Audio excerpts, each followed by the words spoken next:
창세기 25장 19절에서 26절 말씀.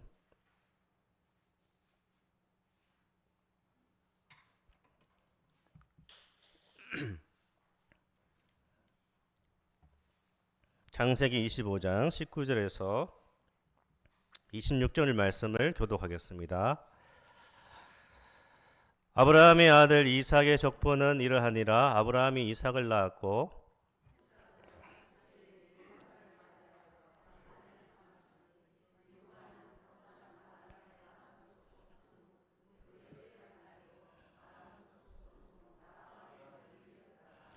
이삭이 그의 아내가 임신하지 못하므로 그를 위하여 여호와께 간구하며 여호와께서 그의 간구를 들으셨으므로 그의 아내 리브가가 임신하였다니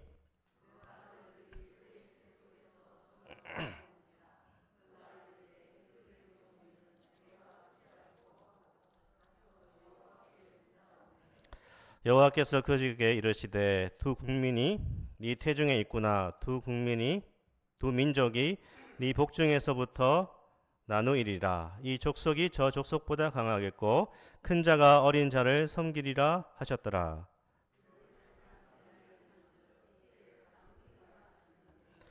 먼저 나온 자는 붉고 전신이 그토록 같아서 이름을 에서라 하였고 후에 나온 아우는 손으로 에서의 발꿈치를 잡았으므로 그 이름을 야곱이라 하였으며 리브가가 그들을 낳을 때에 이삭이 60세였더라. 아멘. 잠시 기도하겠습니다. 하나님 아버지, 이 주일 아침에 주시는 주님의 말씀을 통하여서 하나님의 음성과 주님의 뜻을 분별할 수 있도록 성령의 은혜를 허락하여 주시옵소서. 예수님 이름으로 기도드립니다. 아멘. 네, 은혜의 사람 야곱, 야곱 발꿈치를 잡다는 제목으로 말씀을 나누겠습니다. 주일 오전에 인물 설교를 제가 하고 있습니다. 성경에 나오는 인물들, 성경 인물들의 생애를 살펴보는 것이 오늘 우리에게 유익이 된다, 그렇게 여겨집니다. 한 사람의 전기를 우리가 읽을 때에 그 전기를 통하여서 그 사람의 인생을 돌아보고 우리의 인생에 접목할 수 있는 것이 전기가 주는 유익이 아닌가 싶습니다. 더군다나 우리가 신앙의 전기를 읽어보면 그 전기를 통하여서 하나님께서 그 사람을 어떻게 다루고 가셨는가, 하나님의 일하심을 그 사람의 생애를 통하여서 알 수 있는 것이 신앙 전기죠. 그래서 신앙 전기를 많이 읽어보는 것은 우리 신앙에 큰 도움이 된다 여겨집니다. 제가 최근에 읽었던 책은요, 갈대상자라고 하는 김영애 사모가 쓴 갈대상자라는 신앙 전기입니다. 이제 갈대상자는요, 한동대학교를 창설한 김영길 총장의 대학을 설립하는 과정과 그 가운데서 어려움, 그리고 기적적으로 하나님께서 그 대학을 이끌어 가시는 그 역사들을 기록한 것이 갈대상자라고 하는 신앙 전기인데요. 제가 이제 거의 밤마다 조금씩 읽으면서 참 많은 도전을 받았고, 어떻게 하나님께서 한 사람을 통하여서 이러한 일을 이룰 수 있을까라는 생각을 하면서 많은 도전을 받았습니다. 우리는 성경을 통하여서 믿음의 영웅들을 살펴보게 되는데, 이 믿음의 영웅들을 살펴보면 기가 죽기도 합니다.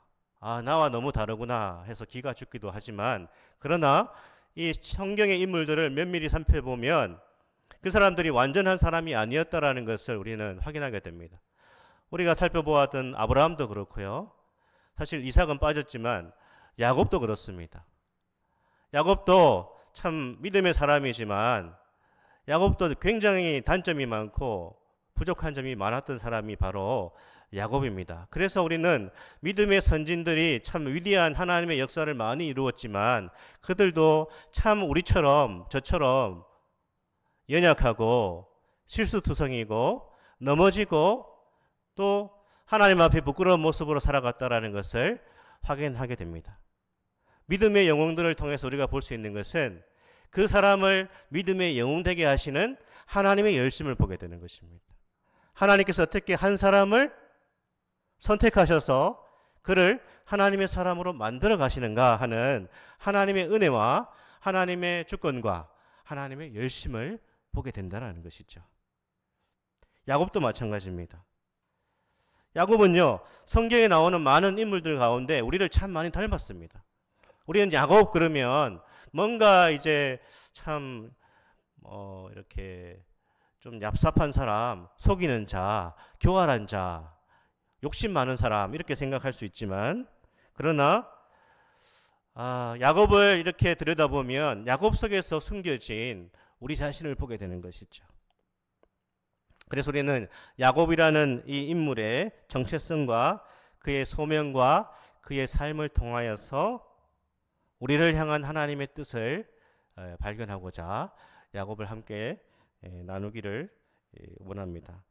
자, 오늘 말씀을 보면요, 오늘 야곱의 출생 배경을 이제 본문이 소개하고 있는데 19절과 20절을 보면 이렇게 나와 있습니다. 우리 같이 한번 다시 읽어보겠습니다. 아브라함의 아들 이삭의 족보는 이러하니라.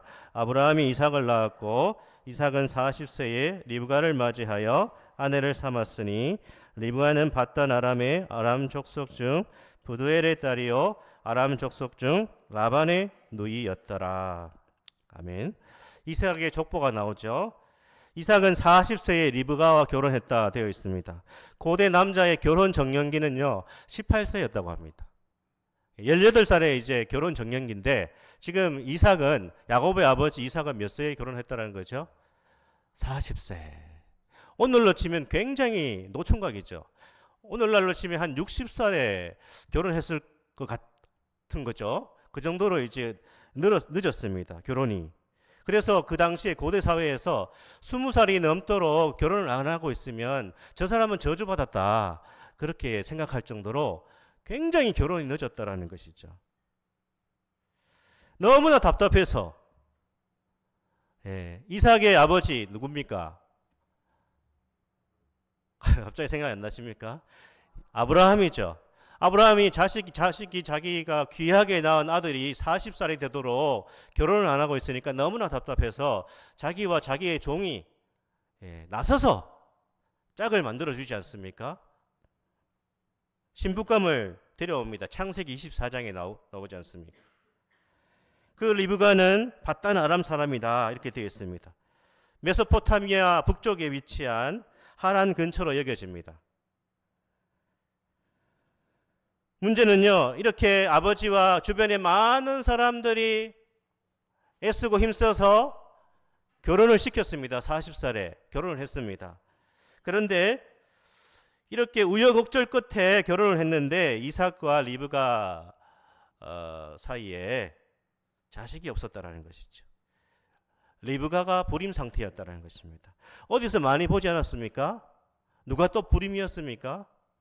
사라도 불임이었습니다. 이 집안이 뭔가 안 되는 것 같습니다. 시어머니도 불임, 며느리도 불임. 이쯤 되면 아마 사람들은 저 집안 참 안 되는 집안이다 그렇게 얘기하지 않았겠습니까? 뭐 아버지도 잘 안 되는데 자식까지 잘 안 되네 그렇게 생각할 수도 있었겠죠. 한때 우리는 가게에 흐르는 저주라는 것이 유행했습니다. 가게에 흐르는 저주. 저 집안에 저주가 흐르고 있다. 그래서 그 저주를 끊어야 된다. 그런 것이 한때 유행했습니다. 우리 성도님들은 뭐 들어보신 적 있으신지 모르겠지만 한때 매우 유행했습니다. 가게에 흐르는 저주. 그래서 거기에 굉장히 많은 성도들이 관심을 기울였는데요. 그러나 가게에 흐르는 저주는 없습니다. 예수 그리스도 안에서 모든 저주는 다 끝이 났습니다. 내가 예수 믿으면 모든 저주는 다 끝이 난 거예요. 근데 내가 예수 믿고 있는데 우리 집안에 내 인생에 끊어야 될 저주가 있다. 그렇게 생각하는 것은 비성경적인 것입니다. 끊어야 되는 건 뭐죠? 그 가정에 여전히 잠재해 있는 잘못된 문화, 습관 이런 걸 타파해 나가야 되는 것이죠. 그런데 집안에 저주가 흐르고 있다. 그런 식으로 해서는 안 되는 것이죠. 왜냐하면 예수 안에 있는 자에게는 결코 정죄함이 없다라고 로마서 8장 1절에서 말씀하고 있습니다. 그러니까요. 시어머니와 며느리가 둘 다 불임 상태를 겪고 있는데 이것은 저주받았다는 의미가 아닙니다. 하나님께서 이 가정을 향한 하나님의 계획이 있었다라는 것을 우리는 볼 수 있는 것이죠. 오랜 불임으로 이삭과 리브가는 고통이 심했을 것입니다. 고대 사회에서는 자식이 없는 것은 너무너무 큰 고통입니다. 그래서 이 두 사람이요, 이 문제를 놓고 작정하면서 기도를 했다라는 것이죠. 21절을 한번 볼까요? 같이 한번 읽겠습니다. 이삭이 그의 아내가 임신하지 못하므로 그를 위하여 여호와께 간구하며 여호와께서 그의 간구를 들으셨으므로 그의 아내 리브가가 임신하였더니. 이삭이 먼저 기도합니다. 이 문제를 놓고 남편이 먼저 기도하고 있죠. 그냥 기도하는 것이 아니라 이게 너무 중요한 문제니까 간구를 했다. 아타르라고 하는 히브리어는 굉장히 이제 간절한 기도입니다. 간절할 수밖에 없는 것이죠. 이 문제는 하나님 들어주셔도 괜찮고 안 들어주셔도 괜찮은 것이 아닙니다. 고대 사회에서 불임, 자식이 없다라는 것은 미래가 없는 것입니다. 그렇기 때문에 정말 남편이요, 아내의 임신을 위해서 간절히 기도한 것이죠. 그렇습니다. 우리가 기도한다는 것은 무엇일까요? 삶이 내 마음대로 안 되죠. 내 능력대로 되지 않음을 인정하는 그 사람이 하나님 앞에 나아가는 것입니다. 하나님의 도움이 있어야 된다는 것을 믿는 그 사람이 하나님 앞에 간구할 수 있습니다. 기도는 우리 인생의 모든 좋은 것이 하나님으로부터 온다라는 것을 믿는 믿음의 사람이 하는 것이 기도입니다. 삶의 문제 역시 하나님께서 해결해 주신다라는 것을 믿는 사람이 기도할 수 있습니다. 그렇지 않습니까? 내 능력으로 다 된다고 생각하는 사람은 기도하지 않습니다. 기도를 해도 형식적으로 하겠죠. 기도하는 척 하겠죠. 그게 형식주의고 그게 외형주의입니다. 그게 뭐죠? 예수님이 책망하신 그런 기도죠. 그러나 삶의 모든 좋은 것이 하나님으로부터 오고 삶의 모든 문제도 하나님께서 해결해 주셔야 된다는 것을 믿는 믿음의 사람이 하는 것이 바로 기도라는 것이죠. 그래서 신앙의 가장 핵심적인 믿음의 행동은 그 사람이 기도하고 있다는 것이죠. 그렇습니다. 우리 인생의 문제 해결 방법은 다른 데 있지 않고 하나님께 구하고 찾고 두드리는 것에 있습니다. 사랑하는 성도 여러분, 하나님 앞에 찾고 구하고 두드릴 수 있기를 축복합니다. 찾고 구하고 두드리셔야 됩니다. 막막한 상황이 닥쳐오더라도 기도하고 열심히 우리가 주어진 일을 감당하다 보면 길이 열리는 것이 신앙의 삶이라는 것이죠. 하나님은 살아계시고 하나님은 신실하시고 하나님은 자비로우신 분이십니다. 하나님께 진실하게 기도하며 사는 인생은 비참하게 살지 않습니다. 비참해지지 않습니다. 끝이 나쁘지 않습니다. 하나님 철저하게 의지하고 하나님이 주시는 소명 가운데 사는 인생은 비참하게 살지 않고 비참하게 인생이 끝나지 않습니다. 하나님은 절대로 기도하는 인생을 망하게 하지 않으십니다. 우리는 암울한 상황 때문에 주저앉는 인생이 되어서는 안 되고요. 기도하는 인생이 되어야 되는 것이죠. 기도가 응답되어서 리브가가 잉태를 했습니다. 그때 이삭의 나이가 26절에 보니까 몇 살이라고요? 60세다 그렇게 되어 있습니다. 그러니까 자그마치 20년을 기도했다는 뜻입니다. 2달이 아니고요. 2년이 아니라 20년을 이 문제 때문에 기도했다는 것을 알 수 있습니다. 사랑하는 여러분, 정말 어떤 문제에 있어서는 우리가 20년은 기도해야 되지 않을까 이런 생각도 해봅니다. 그의 아버지는 어떻습니까? 아브라함은 75세에 결혼해서 100세에 이삭을 낳았으니까 몇 년을 기다린 것이죠? 25년을 기다렸다는 것이죠. 신앙은 무엇인가 라고 했을 때 신앙은 인내와 기도다라고 말할 수 있습니다. 야고보서 5장 11절을 같이 읽어보겠습니다. 보라, 인내하는 자를 우리가 복되다 하나니 너희가 욥의 인내를 들었고 주께서 주신 결말을 보았거니와 주는 가장 자비하시고 긍휼히 여기시는 이시니라. 아멘. 사랑하는 여러분, 우리는 기도를 하되 인내할 수 있어야 됩니다. 인내와 기도가 우리 신앙에 너무나 중요하다는 것을 말씀하고 있는 것이죠. 오랜 기도와 간구 속에서 아이를 잉태하게 되는 응답을 받게 되는 것이죠. 그런데요, 리브가가 임신을 했는데 쌍둥이를 임신한 것이죠. 근데 문제는요, 이 기도로 잉태한 이 아이들이 뱃속에서부터 싸우는 것입니다. 여기 싸웠다고 하는 이 단어는 막 부수다, 으깨다 이런 뜻을 가진 강력한 단어입니다. 그러니까 뱃속에서부터 엄청나게 싸웠다라는 것이죠. 그래서 어떤 주석가가 이렇게 주석을 달았습니다. 야곱은 처음부터 파이터가 될 운명이었다. 예. 뱃속에서부터 하는 걸 보니까 태어나서 어떻게 살지를 대충 알았다라는 것이죠. 리브가가 심한 고통을 토로했습니다.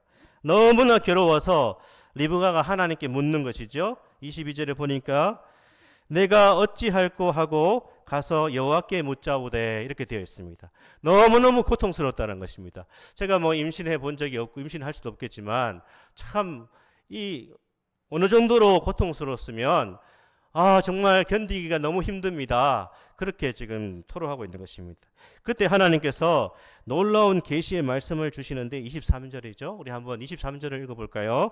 여호와께서 그에게 이르시되 두 국민이 네 태중에 있구나. 두 민족이 네 복중에서부터 나누이리라. 이 족속이 저 족속보다 강하겠고 큰 자가 어린 자를 섬기리라 하셨더라. 아멘. 큰 자가 어린 자를 섬기리라. 에서가 야곱을 섬기게 될 것이다 라는 말이죠. 무슨 뜻인가요? 그렇죠. 형이 동생을 섬긴다. 운명이 역전된다. 이런 의미입니다. 고대 사회에서 장자가 맏아들이 가장 복을 많이 받았습니다. 이것은 하늘에서 내려준 그러한 특권이었습니다. 이것이 사회의 질서였습니다. 장자가 가장 큰 복을 받고 혜택을 누리고 맏아들이 모든 것을 가져가게 되는 이것이 그냥 질서였습니다. 그런데 누가요? 큰 자가 어린 자를 섬기리라. 운명이 역전된다는 것이죠. 어린 자는 권리를 가지지 못한 자입니다. 과부, 고아, 나그네, 세리와 창기를 보통 이런 어린 자에 속하게 되는 것이죠. 예수님도 말씀하십니다. 먼저 된 자가 나중되고 나중된 자가 먼저 될 것이다. 하나님께서 왜 이렇게 하시는지 우리는 알 수가 없습니다. 왜 큰 자가 어린 자를 섬기리라? 우리는 하나님의 주권과 하나님의 선택을 다 이해할 수가 없습니다. 그래서 많은 사람들이 하나님의 선택이나 하나님의 예정을 싫어합니다. 그런 게 어딨나? 하나님의 선택, 하나님의 주권, 하나님의 예정, 난 듣기 싫다 생각합니다. 여기에 대해서 종교개혁가 장 칼뱅은 이렇게 말합니다. 하나님의 뜻이 선한지 아닌지를 인간이 판단할 권리가 없다. 하나님이 야곱을 큰 자로 삼으신 것은 하나님의 결정이었다는 것이죠. 그래서 로마서 9장 13절에 사도 바울은 이렇게 말합니다. 기록된 바 내가 야곱은 사랑하고 에서는 미워하였다 하신과 같으니라. 우리는 인생의 신비에 대해서, 우리는 인생이 겪고 있는 많은 일들에 대해서 다 이해할 수가 없습니다. 하나님의 주권을 믿는 우리에게 주어진 인생, 우리에게 닥쳐진 현실, 우리는 그것이 하나님의 주권이고 하나님이 나를 향한 선택인 것을 믿고 우리는 그것을 받아들여야 되는 것이죠. 하나님의 선택을 불편하게 생각할 수 있지만 그러나 하나님의 선택은 너무나 큰 위로가 되는 것이죠. 그렇습니다. 우리의 구원이 우리의 자격이나 우리의 노력에 달려 있다고 한다면 우리의 구원은 너무나 불안한 것이 될 것입니다. 늘 불안하죠. 우리의 구원과 우리의 자녀됨의 특권이 하나님의 자비와 하나님의 은혜로우심에 있지 않고 우리의 열심과 우리의 노력에 있다고 한다면 우리는 구원의 확신을 누릴 수가 없습니다. 왜요? 우리가 신앙생활하는 모습을 보면 구원의 확신을 누릴 수 있을까요? 우리가 살아가는 우리의 모습을 보고 나는 정말 하나님이 기뻐하시는 확실히 천국을 소유한 그러한 모습이야 라고 말할 수 있는 사람이 몇 명 됩니까? 그래서 우리는 구원의 확신을 누릴 수가 없습니다. 그러나 우리의 구원이 우리의 노력이나 열심이 아니라 하나님의 주권과 선택이라는 이 말씀은 우리에게 무한한 은혜요, 감사요, 또한 찬송이 되는 것이죠. 야곱은 많은 실수와 허물이 있습니다. 우리가 살펴보겠지만 야곱은 정말 많은 실수와 허물이 있었던 사람입니다. 하지만 야곱의 인생을 설명하는 하나의 단어라고 한다면 하나님의 은혜, 헤세드라는 것이죠. 헤세드. 그것이 야곱의 인생을 설명할 수 있는 단어고 우리의 인생을 설명할 수 있는 단어입니다. 그럼에도 불구하고 하나님께서 우리를 선택하시고 그럼에도 불구하고 하나님께서 우리를 자녀 삼으시고 그럼에도 불구하고 하나님께서 우리에게 구원의 은혜를 베푸셨다. 이것이 은혜요, 이것이 헤세드라는 것입니다. 그래서 다윗은 고백합니다. 시편 23편 6절에서 내 평생의 선하심과 인자하심이 어떻게 해요? 반드시 나를 따르리니 내가 여호와의 집에 영원히 살리로다. 아멘. 하나님의 선택을 받은 우리의 인생은 과거와 현재, 미래까지도 다 보장받는 것입니다. 은혜를 베푸신 하나님께서 앞으로도 함께 하시고 또 은혜 베푸실 것을 확신하는 인생보다 더 복된 인생이 없는 것이죠. 여러분, 아무리 잘 나가는 인생이라고 하더라도 이후가 안 좋으면 그것은 소용이 없습니다. 그러나 처음은 별로 안 좋았다 하더라도 나중이 더 좋으면 더 좋지 않습니까? 그러니까 우리 인생의 결론은 뭐라고요? 신자들의 인생의 결론은 해피엔딩이라는 것입니다. 하나님께서 우리를 궁극적으로 해피엔딩으로 끝내신다라는 것이죠. 이끌어 가신다라는 것이죠. 그것이 바로 하나님께서 내가 큰 자가 어린 자를 섬기리라 하나님의 선택에 있었다라는 것을 알 수 있습니다. 그런데요, 리브가가 이제 두 아이를 출산하게 됩니다. 먼저 나온 아이는 살갗이 붉고 털이 많아서 에스라고 했습니다. 참 얼마나 애가 털이 많았는지 알 수 없지만 영어 성경에는 헤어리 이렇게 털복숭이였다라는 것이죠. 갓난 아이가 태어났는데 털이 얼마나 많았으면 에서. 둘째는요, 발꿈치를 잡고 나왔다 해서 야곱, 넘어뜨리는 자, 그렇게 이름이 붙여졌습니다. 그러니까 형이 나가는데 지가 먼저 나가려고 발 뒤꿈치를 잡았다라는 것이죠. 그러니까 야곱이다, 그렇게 했다라는 것입니다. 근데 우리는 야곱의 생애에서 생각해 봐야 되는 부분이 있습니다. 야곱은 태어날 때부터 형의 발꿈치를 잡고 먼저 나오려고 했는데요, 야곱의 인생 전체를 돌아볼 때에 야곱은 자기 이름처럼 삽니다. 태어날 때 했던 그 행동처럼 야곱이 그렇게 살아갑니다. 야곱은 언제나 저돌적이고 어떠한 속셈을 가지고 살아갑니다. 남을 속이면서 자기가 원하는 것을 반드시 성취해내는 그러한 모습을 야곱은 보여줍니다. 야곱은 특별히 복을 받는 일이라고 한다면 거짓말도 다 합니다. 거짓말을 서슴지 않습니다. 왜요? 나에게 그게 복이 되니까. 야곱의 인생 전체는요, 이런 야곱의 기질로 인해서 계속 갈등과 싸움의 연속이었습니다.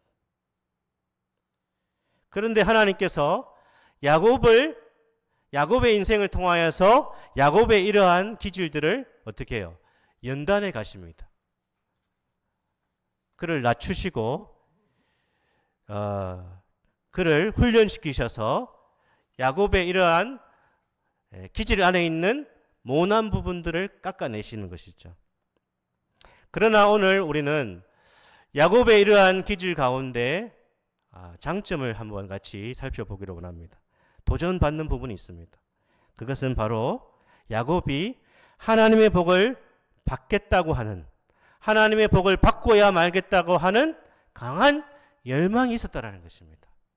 이것은 야곱에게서 우리가 캐치할 수 있는 굉장히 중요한 야곱의 장점이라는 것입니다. 그는 하나님의 복과 하나님이 주시는 좋은 것들을 얻기 위해 수동적으로 앉아있지 않았다는 것이죠. 적극적으로 행동하고 앞을 향해서 전진했다는 것입니다. 이것이 우리가 야곱에게서 배우는, 도전받는 그의 장점이라는 것입니다. 우리는 하나님의 선택을 받았다는 것에 대해서 오해해서는 안 됩니다. 난 하나님의 선택을 받았어. 나는 나의 노력과 나의 열심이 아니라 하나님의 은혜로 구원을 받았어. 그런데요, 이 하나님의 선택과 하나님의 은혜에 대해서 우리가 오해해서는 안 됩니다. 하나님이 나를 사랑하시고 은혜를 베푸시고 마침내 구원을 주신다고 하는 이것이 우리의 삶의 자세를 나약하게 만들어서는 안 된다는 것입니다.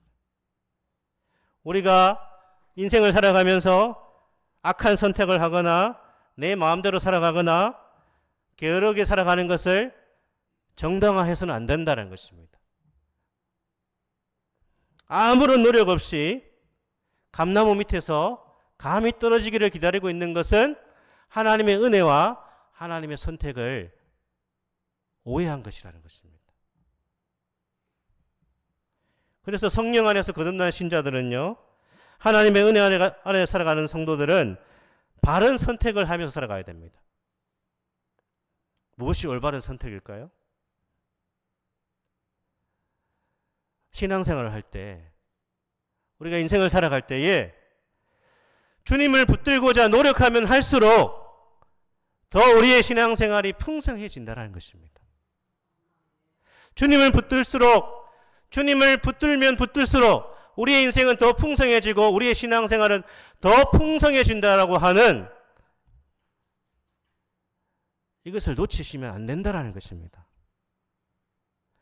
반대로요, 하나님의 은혜가 있으니까, 하나님의 선택이 있으니까 그냥 내가 열심히 살지 않아도, 열심히 신앙생활하지 않아도 그냥 나에게 은혜가 주어진다, 풍성한 신앙생활을 하게 된다, 내 인생이 풍성해진다라고 하는 그러한 착각에 빠지면 안 된다는 것입니다.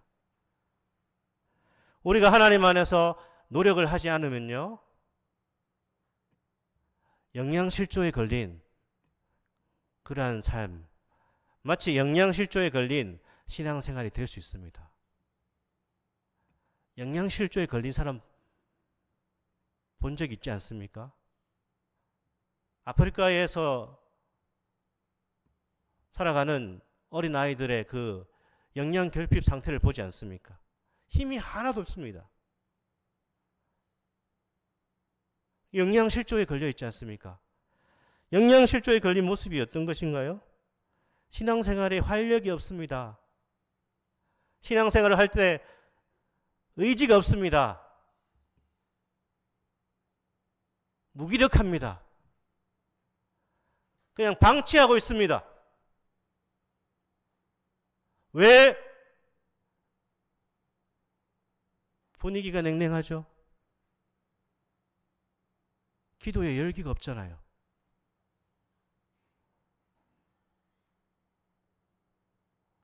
우리가 일주일 동안 어떻게 하나님 앞에 살아가고 어떻게 우리가 하나님을 바라보고 몸부림쳤느냐에 따라서 우리의 예배는 달라지는 것이고요, 우리의 모임이 달라지는 것이고, 우리가 사람을 대하는 모든 것이 달라지지 않습니까?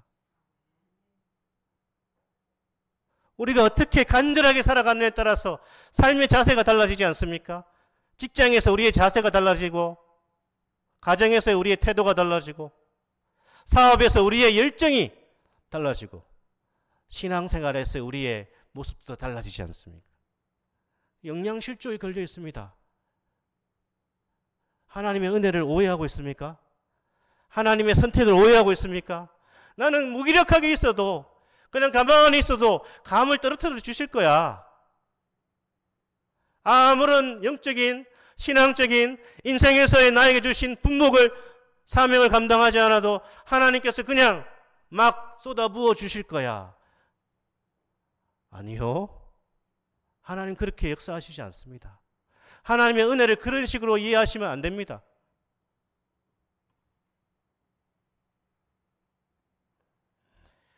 복음의 부유함을 우리는 드러내고 있습니까? 복음이 어떤 것인지를 알고 있습니까? 성경의 수많은 사람들은 복음에 사로잡혀서 그의 생애를 다 던지지 않습니까? 복음을 위하여서, 하나님의 나라를 위하여서, 그리스도를 위하여서 자신의 생애를 다 드리지 않습니까?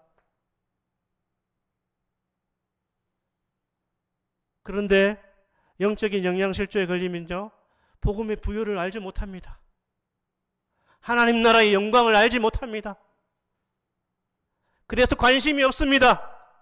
영적인 일에도 관심이 없고, 하나님의 말씀에도 관심이 없고, 기도하는 일에도 관심이 없고, 뭐가 관심이 있습니까? 교회에서 그냥 와서 그냥 우리가 버티고 있는 것입니까? 시간 때우고 있는 것입니까? 매사에 비판적입니다. 매사에 불평과 불만이 가득합니다.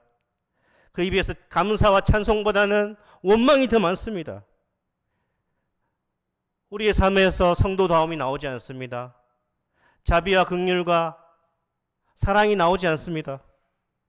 겉은 화려하고 건강해 보여도 그 심령은, 그 영혼은 너무나 핍절합니다. 예배 드릴 때 목사의 설교를 버티는 시간을 목사의 설교를 버티는 시간으로 예배를 드리면 안 됩니다.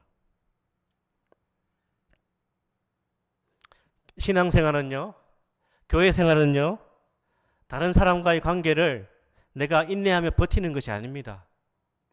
그것은 정상적인 신앙생활이 아닙니다. 교회 생활은, 신앙생활은 행복해야 되고요, 예배는 즐거움과 기쁨이 있어야 되고, 하나님을 향한 사모함이 있어야 됩니다. 목사의 설교가 부족해서 그렇습니까? 죄송합니다. 제가 더 노력하겠습니다. 그러나 그것이 다가 아닙니다.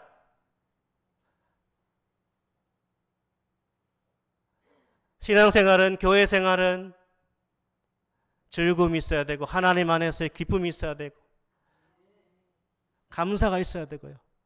세상에서 찌들리고, 세상에서 이리 치이고 저리 치였지만 교회 오면 하나님 때문에 위로를 받고, 성도들 때문에 위로를 받고, 성도들과 함께하는 시간이 즐거운 시간이 되어야 되죠.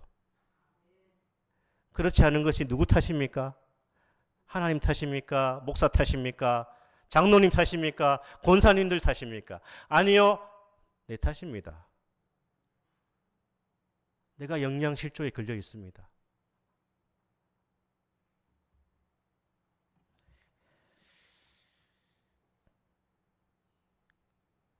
사랑하면 많이 생각하게 됩니다. 사랑하면요, 누가 시키지 않아도 관심을 가지게 됩니다.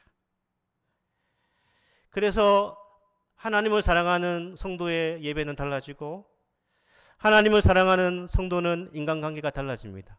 사람들을 대할 때 그 관계가 달라집니다. 사랑하는 여러분, 영양실조에서 벗어나야 됩니다. 그냥 계속 무기력하게 누워 계시면 안 됩니다. 우리는 매일 말씀을 읽고 묵상하고 기도하는 것이 즐거움이 되고 있습니까? 맛집을 검색하고 드라마를 빠짐없이 챙겨보는 열심은 있지만 정작 신앙적인 것에는 너무나 무관심한 우리의 모습이 아닐까요? 매주일 하나님께 예배하는 것은 무언가 내가 해치워야 되는 부담스러운 숙제가 아닙니까? 우리는 선한 일에 열심을 내야 됩니다. 우리는 하나님의 은혜를 무시하고 세상에만 정신을 빼앗겨 살아가서는 안 됩니다. 야곱은 남의 발꿈치를 잡고 나왔지만 결국 하나님의 은혜를 붙잡는, 하나님만을 붙잡는 인생으로 그렇게 하나님께서 야곱을 만들어 가십니다. 빌립보서 3장 12절에 바울은 이렇게 말합니다. 내가 이미 얻었다 함도 아니요 온전히 이루었다 함도 아니라 오직 내가 그리스도 예수께 잡힌 바 된 그것을 잡으려고 달려가노라. 아멘. 사랑하는 여러분, 무엇을 붙잡고 계십니까? 세상의 것들은 온 힘을 다해서 붙잡고 있지만 정작 하나님을 내가 제대로 붙잡고 있는가? 날마다 은혜를 사모하며 은혜를 붙잡기 위해서 노력하고 있는가?